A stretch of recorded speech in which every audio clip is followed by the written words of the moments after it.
You were born in 1928, which would have made you 13 years old in 1941. December 7th, 1941, a date which will live in infamy.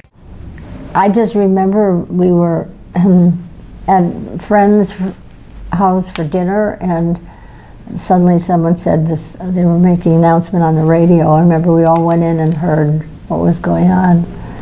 But, and of course the Second World War was a background of my life for quite a few years there.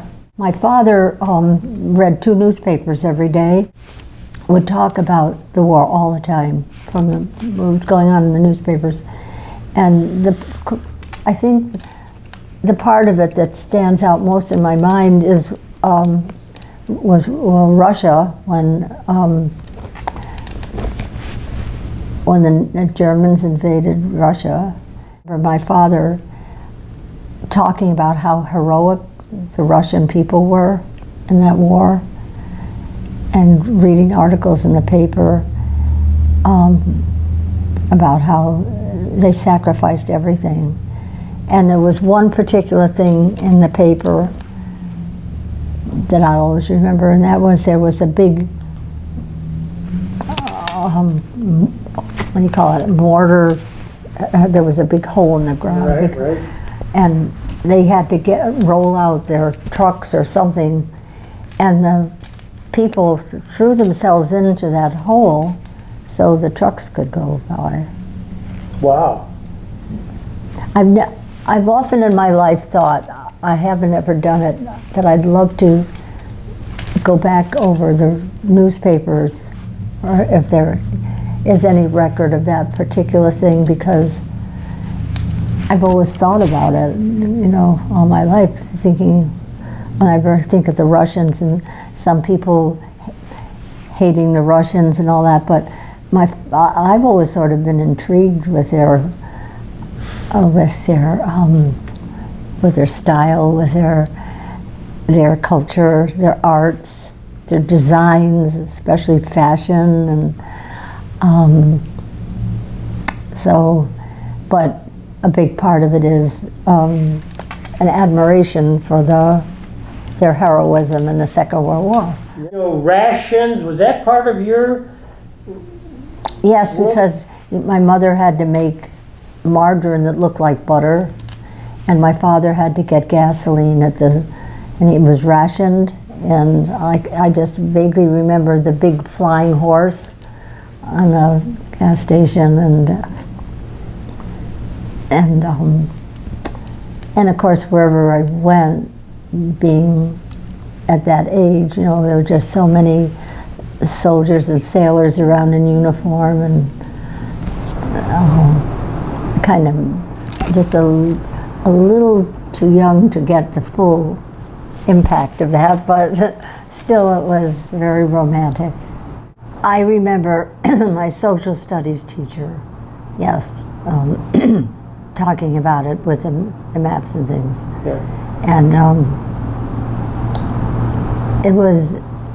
I just remember the thing I liked most was whenever you went to the movies, they always had the news. There was a big segment of the news, and that big camera would swing around, the eyes and the ears of the world, you know. And that was my favorite part, going to the movies, was learning more about the war. I was fascinated with the president, fascinated with the British royalty, and, you know, all these things. It was it wasn't just a background in your life, it was a real part of my life. When you growing up, though, really there was only one president. Yeah. And so what was your family's reaction to Roosevelt? Were they for Roosevelt or were they against him? Oh my goodness, I grew up in a staunchly Republican Westchester County, and my father was a Republican, and whenever the election came up, I had to go to school wearing a big button for the Republican candidate. And no, probably bribed me into it, I don't know what. But anyway, I was the only one practically to not be enthralled by the Republican candidates. Well, you have no concept of this because Roosevelt is iconic, Yes. but trust me, there was a significant number of non-New Dealers. Oh yes, my father was among them. Yeah. Oh yeah. Really hated And the my guy. mother and my grandparents and all the neighbors, everybody Yeah. were staunch Republicans.